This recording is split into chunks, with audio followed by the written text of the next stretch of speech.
안녕하십니까. 시사의 맛집 시사가티입니다. 지금 우리나라 정치가 국민을 걱정합니까? 아니면 국민이 정치를 걱정하고 있다고 생각하십니까? 국민이 너무 불안합니다. 정치 때문에 그렇죠. 이 여야 할 것 없이 국민을 극도의 불안과 이 공포 속으로 몰아가고 있는 상황인데요. 어떤 상황인지 함께 보시겠습니다. 이 우리나라 수출은 11개월 연속 감소세죠. 연간 누적 무역 적자가 254억 달러에 달한다고 하고요. 이 내수도 아주 부진합니다. 인구 고령화와 또 글로벌 공급망 변화, 이 가계부채 증가 등 이러한 그 구조적 함정에 빠진 게 아니냐 이런 걱정이 여기저기서 나오고 있습니다. 또 이 한국 경제가 잃어버린 30년의 장기 침체를 겪은 일본을 따라가는다는 이 걱정이 또 나오고 있고요. 중소기업 사정은 어떨까요? 이 고사 상태입니다. 올해 상반기 법인 파산 신청 건수가 724건으로서 지난해 같은 기간보다 60%, 무려 60%나 이제 껑충 뛰었다고 합니다. 이건 사상 최대로 이제 기록되고 있고요. 이 코로나19가 끝났죠. 그런데 시간이 갈수록 상황이 좋아지는커녕 더 나빠지고 있으니 정말 답답할 노릇입니다. 자영업자 사정은 어떤가요? 뭐 두말할 것도 없이 정말 이 하루하루 버티기가 힘들다고 이 아우성입니다. 이 못나이 농산물 시장이 요즘 인기라고 하는데요. 이 물가가 급등하다 보니까 제대로 생긴 그 농산물은 워낙 비싸죠.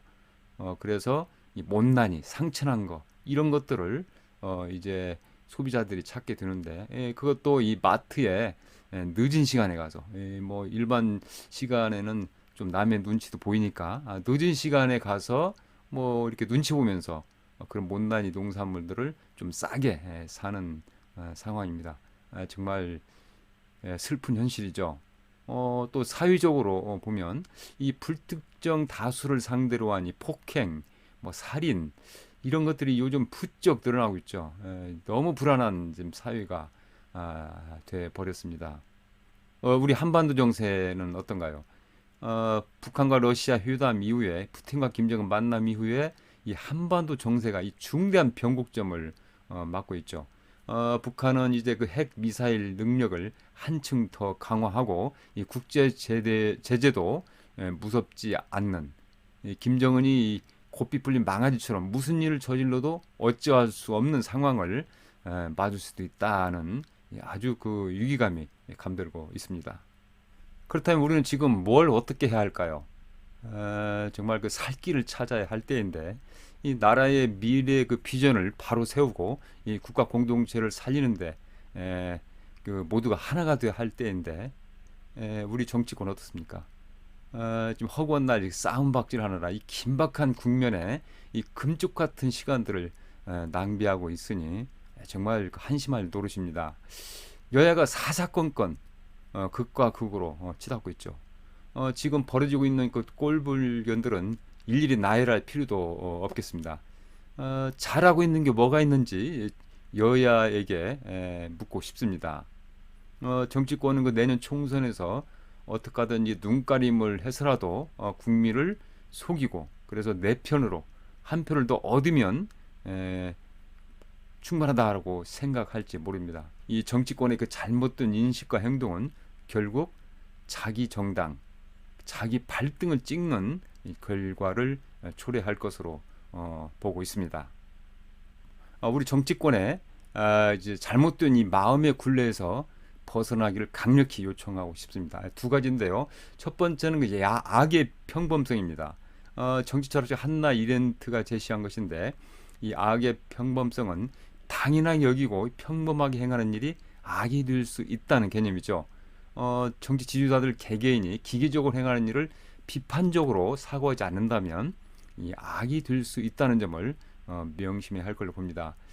이념이나 연줄 이런 것들에 갇혀서 이 구태를 고집하거나 이 구태에 굴종하거나 단지 애쓰면 그친다면 나도 악의 화신이 될 수 있다라는 것이죠.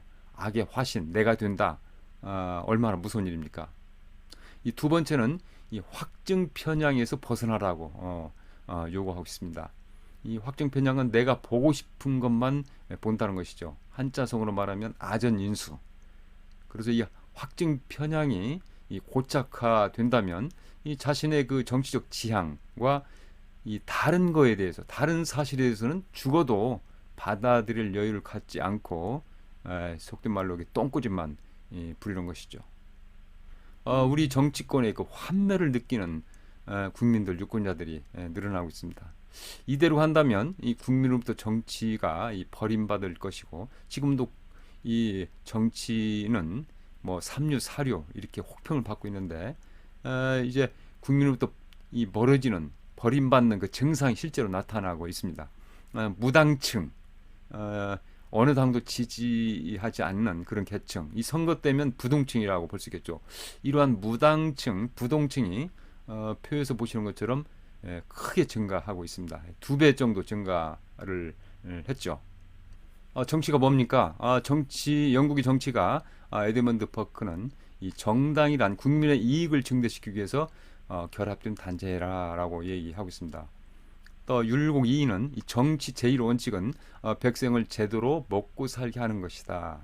그래서 율곡 2는 산업진흥이랄지 또 재난 시 백성을 구제하는 일, 악법 폐지 이런 것들을 정말 그 선제적으로 적극적으로 이제 해 와서 칭송을 받았죠. 이 국가 번영이랄지 국민 행복을 위해서 진심으로 이 봉사하고 이 헌신하고자 하는 이 진정성이 없다면 정치에 발을 드러낼 자격이 없다고 봅니다. 유권자들도 깨어 있어야 할 걸로 봅니다. 이 정치꾼과 정치가에 대해서 영국 경제학자 콜린 클라크는 이제 이렇게 말했는데요. 이 정치꾼은 다음 선거를 생각하고 정치가는 다음 세대의 일을 생각한다고 말했습니다. 유권자들은 이 똑똑한 정치꾼이 아니라 이 똑똑한 정치가를 선별하는 능력을 갖춰야 되지 않을까 생각을 하고요. 이 평소에 정말 그 정치꾼들 아주 반들반들한 정치꾼들을 잘 메모해 두었다가 선거에서 심판을 해야 되지 않을까 이렇게 생각을 합니다. 네, 이번 영상 여기까지고요. 다음 영상에서도 알차고 재밌는 내용으로 인사드리겠습니다. 구독, 좋아요 잘 받겠습니다. 감사합니다.